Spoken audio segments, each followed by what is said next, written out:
Hello, I am back with another video. My name is Sam, and today I'm doing the mid-year book freakout tag. Kind of been anticipating making this video from literally the beginning of the year, which is kind of sad. I always love watching these every year, and I really wanted to make my own, so here we are, finally in June, the halfway mark of the year. I'm still way too in love with my bookshelf to touch anything, because I'm just afraid of messing it up and never getting it back, and also it's easier whenever I just put the picture up of a book and then you see it rather than me holding the book, you know? So we're gonna be doing that for this video. It is what it is. I don't know if I have any more disclaimers. I mean, I got my hair cut. I look really good. Without further ado, let's just get into the questions. Number 1 is the best book you read so far in 2020. And for that, the first one that I just want to quickly mention is Lady Midnight by Cassandra Clare. My first time reading this book, and I absolutely loved it. Probably one of my best reading experiences I've ever had was while reading this book. The one that I actually chose for this question is Crown of Feathers by Nikki Palpretto, and I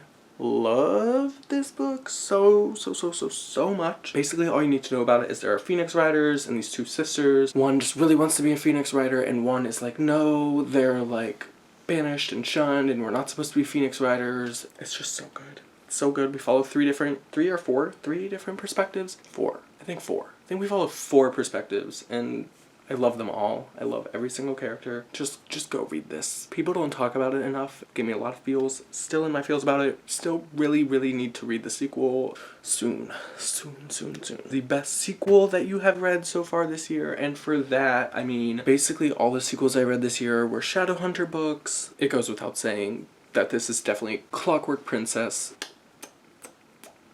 Clockwork Princess is actually one that I haven't read before. That was a ride, and I'm so glad I went on that ride because it was so good. There's not much to say. If you've read it, you know. If you haven't, now you know. A new release that I haven't read yet, but I want to. This is going to be the Southern Book Club's Guide to Slaying Vampires by Grady Hendricks. I want to read this so much. One, it's like set in the South, and I don't know, it's summer right now, I'm like in the mood for that. 2, I love vampires. 3, Olivia over at Olivia Reads a Latte always, well, for the past like month or so since she read it, has like mentioned this book a few times, and she really made me want to read it. From what I've heard about it, I almost get True Blood vibes, but not True Blood as a whole. Just the part where Bill goes to Sookie's grandma's, like, what does she have? Does she have a book club, or does she have like a church group or a historical group? I don't know, but Bill, this vampire, goes to like her historical group, and just that kind of vibe I get in this book, and I'm really excited to read it. Hopefully soon. If not, definitely in like October for the spooky vibes, you know? My most anticipated release for the second half of the year, and that is going to have to be Cemetery Boys by Aiden Thomas. We follow a trans teen boy who is of the Latinx community, and I know there's ghosts and summoning of ghosts and like a family ghost, I don't know. The cover is stunning, the concept sounds amazing, we love trans representation. I need to read this right now, and I've heard from people who have gotten arcs of this that they love it. I'm pretty sure it has like a 4.5 stars overall rating on Goodreads, so like, I'm excited. Okay, I guess the time has come. I must talk about this book again. But my biggest disappointment of 2020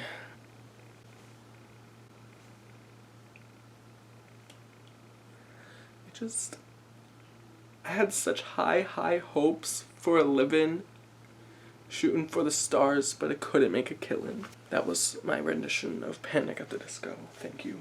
I just had such high hopes for this book, and it went in a direction that I did not want it to go from the get-go. It just never was what I wanted it to be, and maybe that's because I have these expectations for it, and then it lived up to none of them. Yep. This one is biggest surprise, and for this, I kind of have 2 or 3 because I was like, it depends on the type of surprise. First one, What If It's Us by Adam Sawyer and Becky Albertalli. Yeah, this was a surprise because 1, it's kind of been sitting on my shelf for like a year or 2 now, and I was like, oh, I think it's time to read it. And then I was surprised by the content, 1, that it had like Dear Evan Hansen references galore, and then I was surprised that I hated it. Surprise! Another one is just a quick mention.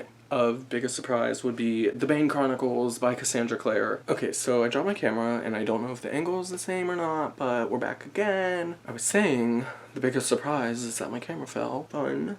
That's a long story that I don't want to talk about right now. Oh my god, it's going down. We're going through it right now. So I'm just going to explain while I fix my camera, but my camera is currently stuck on my mini tripod and I can't get it off. So I have it resting on my ring light tripod. That seems good. Okay, so we're back again. No, but The Bane Chronicles by Cassandra Clare, this is a big surprise for me because I feel like I haven't heard the best things about it, but I actually really enjoyed it. Like, yes, there were some stories in it. It's a short story collection following Magnus Bane, and yes, there were some stories where I was like, meh.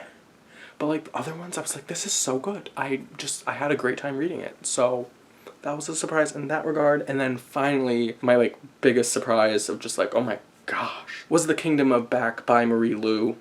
I loved this book. Like, gave it an instant 5 stars. Want to read it to my kids one day, or want to read it again myself. And I just thought I was going into, you know, a fun little fantasy that I was like, oh, this sounds interesting. Blew me away. So the next one is my favorite new author, and I really haven't read many authors, like the same author. So basically either my books this year were rereads, or I only read like one book by a new author to me. Based on what I read this year, I'm just gonna have to go with Elizabeth Acevedo, and specifically the book The Poet X.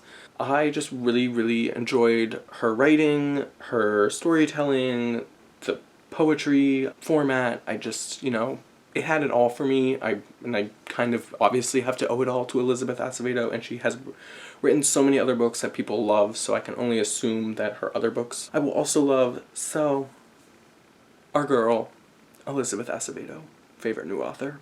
Well, new to me, you know. Okay, so, I don't know. I feel like this tag question is super old on BookTube because back in the day, I feel like everyone had a fictional crush, like a book crush, and I have always been someone who like does not do that. Yes, Simon Lewis, that's my man. I obviously have known of Simon since I was like a teenager because I read The Mortal Instruments back then, and then I finally finished it this year. That man is just a great man. Okay, the next one is a sort of similar one, and that is my newest favorite character. And for that, I'm actually gonna have to pick a character from a book that I'm currently reading and haven't finished yet. And that is Bree from On the Come Up by Angie Thomas. I adore Bree. She just has the perfect amount of sass, the perfect amount of like questioning of like authority, not just authority, but just questioning things in general. Like, I love that in a character, and she does that. She's sassy. She has a story to tell. Yeah, I mean, I haven't finished the book yet, but thus far, I'm like halfway through. Thus far, favorite new character. Like, pretty easy, actually. The next one is a book that made you cry. It goes without saying that Clockwork Princess made me bawl.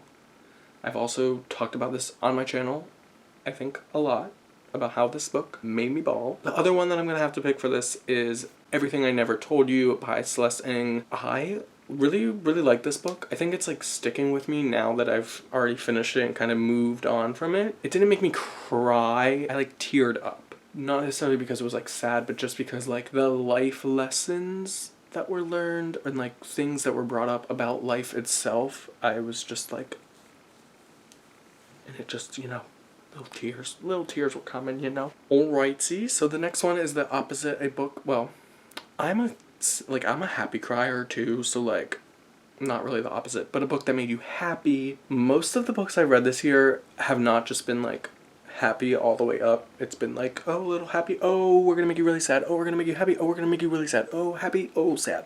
So I think the one book that I read that basically was a full way up of happy was Sissy by Jacob Tobiah. This is Sissy, a coming of gender story, and it's Jacob Tobiah's kind of memoir. I think it's a memoir. Basically, they just talk about their finding themselves. Jacob has a very interesting sense of humor, very blunt, and it made me happy. Plus the content, like, how can you not be happy when someone kind of comes into themselves, you know, makes heart go a little pitter-patter. That's not the term. So the next one is the most beautiful book you've bought or received this year. And no offense to the books I purchased this year, but like, none have like blown me away. The thing I'm gonna have to go with is The Priory of the Orange Tree by Samantha Shannon. Yeah, I mean, it's a pretty simple cover, but I think the colors just really, and also the illustration is fantastic.